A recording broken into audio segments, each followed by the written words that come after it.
So the recent lessons, we've been talking about comprehension, and it's been very heady. We've been talking about the three-step formula: read, write, and relate. And you're thinking, Jim, these sessions are about, when you're going through these exercises, it's about 10 minutes or 15 minutes of reading, and then 3 minutes of relating, and 3 minutes of writing. It's about 20, 25 minutes. Is there a purpose around that? And there absolutely is. So in this session, I'm going to talk to you about time management a little bit and what to do when you take brain breaks. Because when you're too much in your head, you need to be able to relieve that. You can't be focused all the time because that's where you create burnout. And so there's something called the Pomodoro technique. Pomodoro technique basically says when it comes to your focus, it dips usually after a period of about 25 minutes. Maximize your return. Also, when I ask you to practice on your own time, we're limiting it to about 20-25 minutes purposely to keep you in that deep, focused state of flow. So there are always reasons. So when you're working and you're reading throughout the day, how can you use this practically? When Pomodoro technique says when it comes to reading and studying is because there's this tend to remember things in the beginning. Recency says you tend to remember stuff at the end. It's like you go to a party and you meet all these people. You tend to remember the people you met at the beginning of the party, and you tend to remember the people that you met towards the end that are more recent at the party. If I give you a list of 30 words to memorize, you probably remember some of the first words and some of the last words. That's primacy and recency. The challenge is when you're studying, especially technical information. Let's say you're studying for a big loss in performance, retention, productivity. So how do you fix that? It's the science of taking brain breaks. Brain break ends. In fact, you create more primacy and more recency. So instead of information going down like this, you create these brain breaks and all of a sudden. So what do? I set my alarm to go off every 20-30 minutes when I'm studying, and then for 5 minutes, just 5 minutes, I take what I call a brain break. Okay, so what am I doing during my brain breaks? My goal with the brain breaks is to increase my primacy and recency, and also to clear any kind of mental fog or fatigue. A lot of times people are studying, and once they're studying for more than 30 minutes, their attention, because you're not going to get the returns that you desire and that you deserve. So what do I do? Oxygen, meaning your brain is only 2% of your body weight, but it requires really 20% of the nutrients and the oxygen. And so I do some deep breathing. So we talk about alpha breathing, we talk about Wim Hof method, we talk about the box breathing. There's so many different deep breathing methods. Regardless of what method that you use, the important thing is you're getting deep diaphragmatic breaths. Because the lower 1/3 of your lungs absorbs 2/3 of the oxygen, and your brain thrives on this oxygen. So if you ever find yourself getting tired, I'm not saying eat more food. What I'm saying is feed your brain with air and oxygen. The number 2 thing I do besides deep breathing is I hear a lot of people aren't hydrating properly, or a glass bottle and you're drinking on a regular basis because your brain is bioelectrical and you need to be able to hydrate it for it to be able to think, for it to be nourished. The third thing I do besides it's mind over your body. Let me ask you a question. What do you think the primary function of your brain is for? A lot of people are surprised, but the answer is to control your movement. To control your movement. That's the primary reason we have a brain. And as your body moves, your brain grooves. We talked about it from doing your infinity exercises to do jumpstart your brain. And it's called, so I do it. What I want you to do is do this with me. I want you to stand up to your right earlobe. And with your right, that's what you want to do. During your brain breaks, that parasympathetic stage where you're resting and restoring. And as you're massaging your earlobes, I want you to do 2 other things. I want you to inhale and squat down, and then exhale and squat up.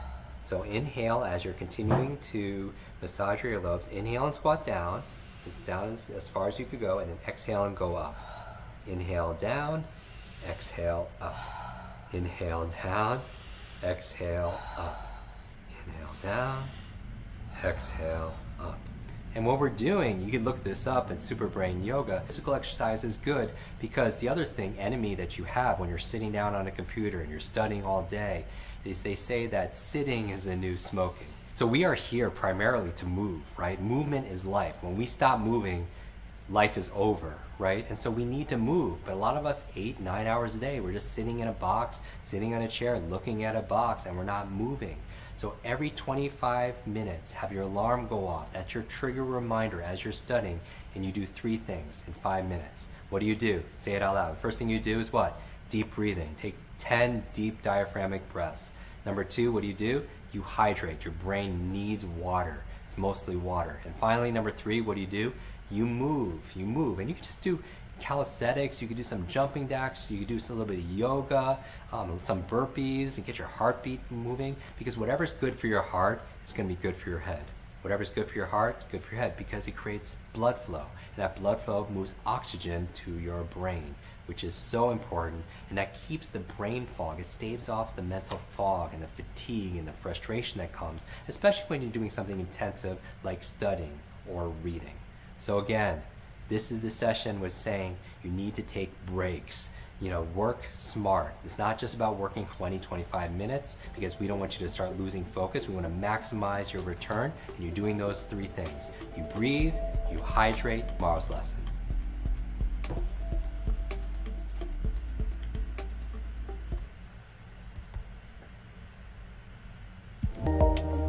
2-for-1 in this lesson. I'm going to give you a tool and a technique that's not only going to boost your reading speed, but it's going to boost your reading comprehension. You're like, Jim, that's amazing. That's going to do what your shirt allows me to do.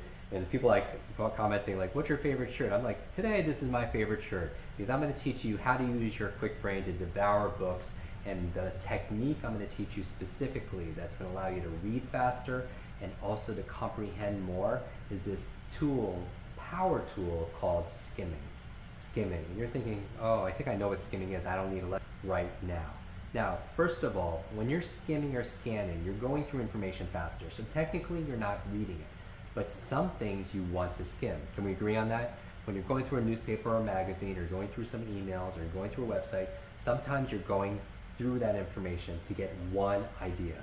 And you don't need to read everything word for word. You're looking for one answer to a very specific question, and you're skimming for that. And so that's a very practical tool.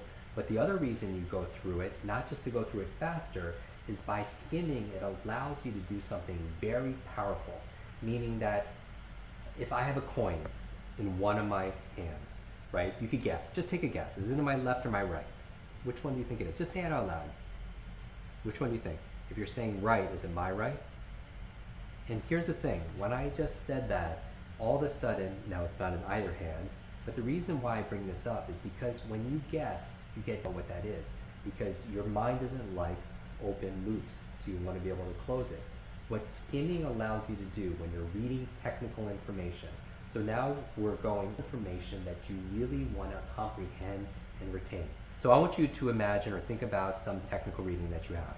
Maybe it's a business book that's been sitting on your shelf. Maybe it's a wellness book.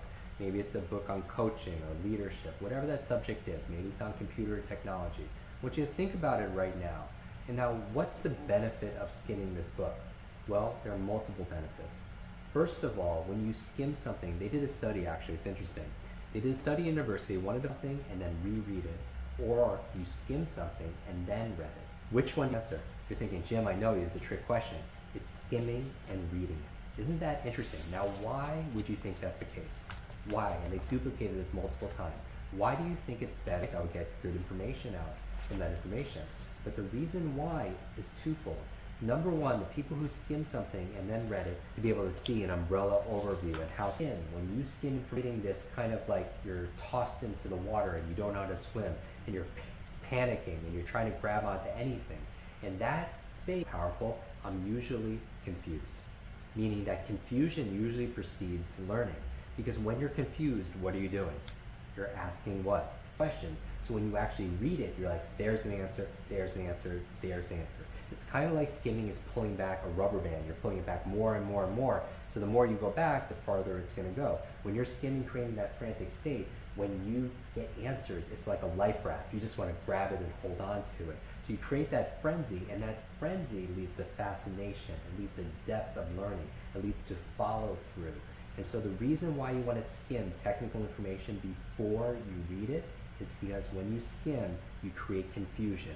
You create this panic, slight panic if you will, so that your mind is searching for answers. So when you actually go through and read it, you're like, oh, there's an answer, got another one, got another one. It's like life rafts. The other benefit of skimming and then reading something as opposed to reading something twice is which takes less time. Which takes less time? Of course, skimming something and then reading it takes far less time than reading something twice. So I would encourage you, when you want to understand information, rereading things, which often people do when they study. They read a chapter and then they study it and they reread it again. Much better to skim it and then actually go through and read it. And the benefit is it takes less time. Now your question, use your finger, always use your finger, right? Because use your finger when you read will increase your speed. You could use your finger a number of ways. Traditional speed reading created decades ago actually had this as reading. Now I don't think it's reading, I think it's more skimming to be accurate. That's why traditional speed reading has been long associated with skipping words and scanning, getting the gist of what you read. But we train some of the world leaders. We train some of the most amazing CEOs and doctors and attorneys. You don't want your doctor to get the gist of what he's reading, right? So in the middle of the page. Now here's the thing. You miss what's going on in your left and right margins because maybe your peripheral vision doesn't take in as much information, but you get the gist of what you're reading because you pick up keywords and you create these S forms. Literally taking your fade gaps, but those gaps are done purposely. The third and my highly preferred way of skimming is this. Reading one line forward and then one line back. One line forward and one line back, one line forward and one line back. What does that mean? I mean your finger come all the way back to read the next line and then right to left twice as fast because what you're backwards and you're thinking, Jim, that's going to, and you're skimming and you're creating confusion, which allows the reason you want to do this. And this is advanced, 800 words per minute. You're going so quickly. So actually when you're reading one line forward, one line backwards, how is that possible? When you're going more quickly, about 800 or above words per minute, you're seeing that second line so quickly going backwards, it doesn't mean. You're not looking at a painting left to right or right to left, you're just seeing it all. You're getting the comprehension of it. Just like in other languages, some people read left to right, others are right to left. You could process information, but the key is the speed. For example, it wouldn't make much sense if I was reading this slowly. This is an excerpt. It says, I know this idea is a dramatic paradigm shift for many people. This, no, I. So that makes no sense going backwards if you're reading it slowly. But if you're reading it more quickly, you're seeing that whole line in one instant, in one fixation as we call it, and all of a sudden you get the process information. So the two benefits of reading forwards and backwards. If you're going slowly, it's a great skimming technique. You read one line forward, you get confused coming backwards. You get one line forward, confused coming backward. That creates a lot of confusion, a lot of questions. Very good when you actually go through and read it. But for those of you who are reading faster at about 800, maybe 1,000 words per minute, then the syntax doesn't matter. Meaning if you're going through it backwards, you're going through it so quickly, you're seeing the whole line in one snapshot and you'll get the understanding. Absolutely, some of you are thinking this and I'll affirm it. If you're reading 800 words a minute and you switch over it because you've doubled your reading speed because you're not losing time going back to the next line. You're reading that next line as your finger goes back to the left side. So my point in bringing this up, and you're reading comprehension.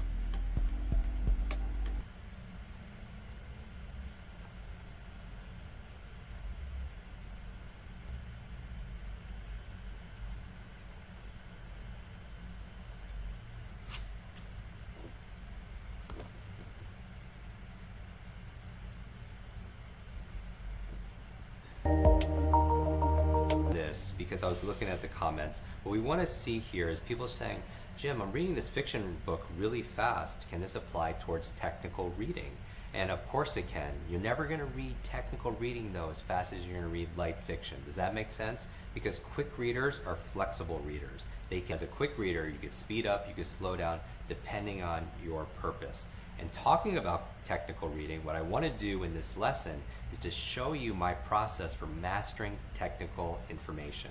Let's say you want to go beyond light fiction and you want to read something being technical information. So I'm going to give you a 3-step studying technical information. So when I say careers, we all have different jobs, we're on different school. I'm going to show you how to deconstruct technical material so it's easy, simple, and fun. And here's the challenge. Most people didn't really study back in school, did they? You didn't study back in school. What did you do?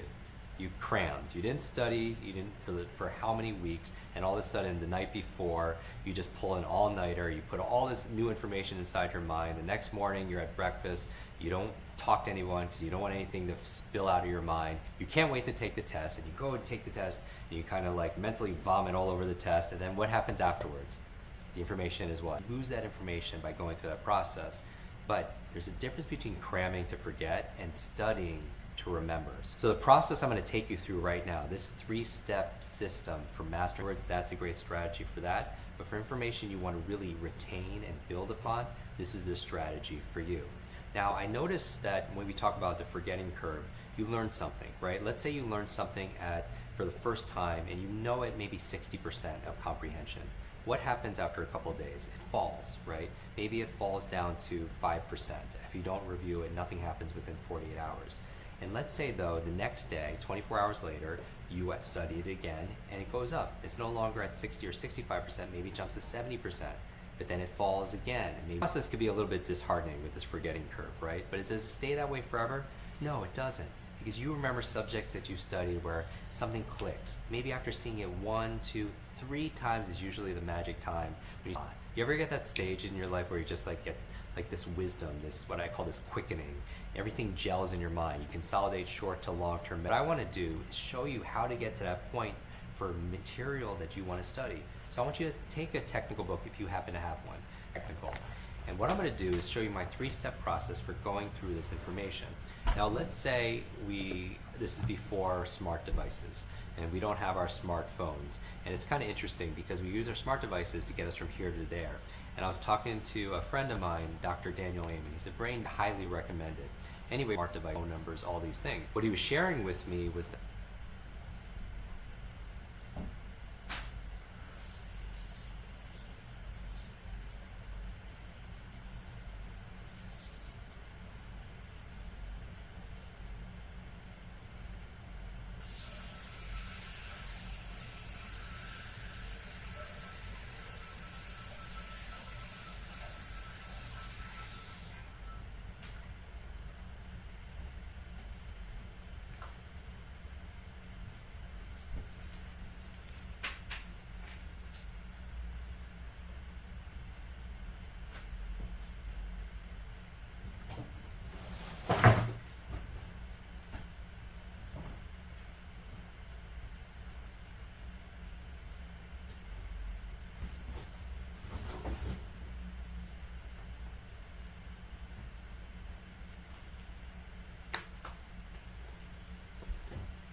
a lot of seniors aren't getting early detection and early diagnosis of things like dementia and Alzheimer's because of GPS.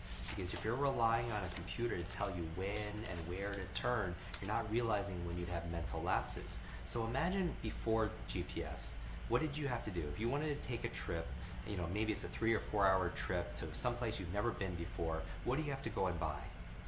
You have to buy a map, right? You have to buy a map because what does a map allow you to do? Or even a map on your phone, what does it allow you to do? It allows you to save time. It gives you clarity. It tells you what to anticipate. But here's the challenge. A lot of people, when they read their technical book, they just pick it up and just start reading, but they don't have a map. But don't you want that same clarity of thought? So we want to build a map, and that's step 1 for mastering technical information. When you're approaching your book, you have your nonfiction technical book in front of you. The last thing to be able to do it intelligently. So where is my map? So a map is comprised of just 4 stages, just 4 simple stages. And this is what you're going to do with your book. You can do it chapter by chapter or section by section, depending on how you're reading it. So imagine you're in chapter 1 and you're reading your technical book and you want to create your map. So what I want you to do first is just go through the chapter, and you're not going to read it, you're not going to skim it. What you're going to do is you're just going to look at the pictures. Number 1 part of making a map is look at the pictures. Now a picture is, what is a picture? A picture is anything, as I'm defining it, that's not text. Anything that's not words or text. So what would fall in that category? Charts, graphs, anything that is not text, that's not copy, that's not words. So what I want you to do is just go through your chapter, the first chapter, and just use your finger actually, and just kind of go through and take a moment and look at those photos, look at those illustrations, look at those formulas, anything that's not text. You could actually touch them if you would, like that. But here's the thing, are you gonna know what any of these pictures are? Some of them you might, but most of them you won't. But here's the thing, you're starting to see landmarks along your driving journey, right? You're starting to see like these are the areas that are maybe tourist attractions and so on. And remember, questions are what? Questions are the answer. Questions are the answer. Step 2 of making your map, number 1 is pictures. Number 2 are the vocabulary words. the vocabulary words. I don't want you to read this chapter yet. What I want you to do is just go through the chapter and write down the vocabulary words. So by the way, some books actually take out the vocabulary words for you, right? They list them, they'll be underlined, right? They pop for you. If an author is doing that for you, it helps, certainly. But what I want you to do is just go through the chapter and just like, oh, there's a word I don't know, and just write it down. There's a word I don't know. Now you're not reading it. You're just going through and scanning it. And can't you do that? If you're a decent speller, I bet you have a strategy where you look at a word, and if it's misspelled, it feels like it's wrong to you. And literally, you visually look at it, and if it's spelled wrong, it feels wrong to you. So just go through the chapter and just write down the words. If the words are provided, write those words on a piece of paper. That's the second step. So step one, look at the pictures, maybe a few seconds on each of the pictures. Number two, and by the way, these are photos, then you just skip that step. Step two is write down the vocabulary word. What's step three? Questions. Questions. What I want you to do for that chapter is I want you to write 5 to 9 questions. Now when it comes to your technical reading, you're only going to learn and get comprehension around, get the answers for the questions that you have, right? So if you don't ask the questions, you will not get the answers, you will not get the understanding. So you want to ask yourself at least 5 to 9 questions. Remember 7 plus or minus 2 that we talked about previously, the study done at Harvard, about how many bits of information you could hold in your head? 5 to 9 questions before you're reading that chapter. Now, sometimes a technical book at the end of the chapter will actually provide you discussion questions. Just scan through the book and just, if you see a photo, ask yourself, what does this mean? Or if you see a word you don't know, what does this word mean? Maybe the chapter of your book has sub-chapters, so all you have to do is just turn that into a question. What is photosynthesis? So you can take those sub-chapters and actually turn them into questions. So that's number 3, right? 5 to 9 questions. And then part 4 of your map is this. This is the magic. I want you to organize the chapter. Organize. And this really becomes your map. How do you organize the chapter? What does it mean? Because we know that when you organize information, you're going to retain it better, you're going to learn it better, you're going to understand it better, as opposed to information everywhere chaotic. So the great thing about the organization is the author did the work for you. Where does the author organize the chapters or the section or the book? In the what? In the table of contents. So what I want you to do is just map out the table of contents. Now how do you do it? I would recommend that you do it one of 2 ways. You either do it like the mind, actually take a piece of paper, break it down into 4 sections, and actually map it out that way. If you have more than 4 sub-chapters, now you have 4 parts to your map. What are they? Let's review it. Number 1 is what? Pictures. Any photos, illustrations, charts, graphs, and so on. What's number 2? You write down the vocabulary words. Good. Number 3, you're writing questions. How many? At least 5 questions. Good. And finally, number 4. What's part 4 of your map? It's the organization. You're just making that grid or that mind map, and you're organizing the chapter. That really becomes your map, because once you break it down like that, you can start filling it in, start taking notes. Now I would add a 5th part to it, and this is part of memory training we do. I would visualize. 5th part is visual. So whether you're taking notes on a chapter or you're doing a whole section of a book, I'll close my eyes and see where different parts of it are right here. Now how long does it take to do all this? I don't know, let's do it together. How long does it take to just go through the chapter and just write down the words? You're just writing the 5, 6, 7, 8, 9 words that you don't know. The reason why the vocabulary is so important is because the vocabulary is kind of like the building blocks. Often if you know the questions, how long would it take for you to construct 5 questions? When you're just kind of going through the chapter and say, oh, what is this? Or how does this work? How long does it take? Maybe 5 minutes? Good. And organization, how long does it take just to go to the table of contents and just put it onto a grid? 2-3 minutes. So how long does this whole thing take? 1, 2, 3, 5, maybe 10 minutes. 10 minutes tops. And if you want to visualize your map also, you can take another couple minutes to do that. All of a sudden you take 10, maybe 15 minutes, but what you have before you even read the chapter is you have a map. You know where you're going. You know what's most important. And what you've done is you've set your reticular activating system, your focus on it. That would make no sense. You would waste gas, energy, focus, and time. But you don't want to do that when you're reading, right? You don't want to waste your energy. You don't want to waste your focus. You don't want to waste your time. That's why this map is so important. So that's stage 1, create a map. What's stage 2 of reading technical information? We covered this in a previous lesson. It's the power of what? Skimming. You remember the previous, sure, but the second thing it does, it allows you to create more what? questions. We talked about the studies that talked about what's the difference between people who read something twice and people who skim something and also read it. That people who skimmed and actually read it did better on tests in terms of comprehension and understanding. And it took less what? It took less time. So what you're going to do for stage 2, going through mastering technical information, is you're going to skim the chapter forward and one line back, one line forward, one line back, one line forward, one line back. That's the second stage, is the power of skimming. So what's the third stage of mastering technical information, quick readers? It's actually that, reading the chapter. We save that for last. That's getting in the car and actually driving through. You would never do that on a journey that you've never taken before, because again, you don't want to waste the time, but we save reading for last. And then when you're reading through it, then you're filling in, oh, that's what that vocabulary word means. Oh, that's what that photo was, because you have all these questions. Even when you skimmed it, you actually start coming up with answers, but you're not quite sure. Lesson was saying you want to get to that aha stage, where most people, they learn something and they lose it, they learn something and they lose it. But around 3 times, if you see the information 3 times, you start building on it. You get to that aha, that quickening, that eureka moment where you consolidate short to long-term memory. What we've just done is we've created that aha phase for you. You start to master that information. You saw it once through mapping, you saw it again through skimming, and at that third phase where you're just building on it. So does this make sense to you, quick reader? I'm willing to bet that it does. What I want you to do as your homework assignment, besides your reading, you still must do your reading drills. What I want you to do is to do this and practice this, really benefit from personally or professionally. And I want you'll find after you do these 3 stages with just one chapter, your comprehension was the same way. I look forward to seeing you in tomorrow's lesson. Reading, you still must. 5th part is visualize. I would actually look at the map and close my eyes, but you don't want to do that. You can take another couple of things. It allows you to go about that, and then when you're saying you want to get to that, you saw it, you still must do your reading or building about many people information. Not go through information faster and see about what's the difference between people did better on tests in terms of comprehending technical depth for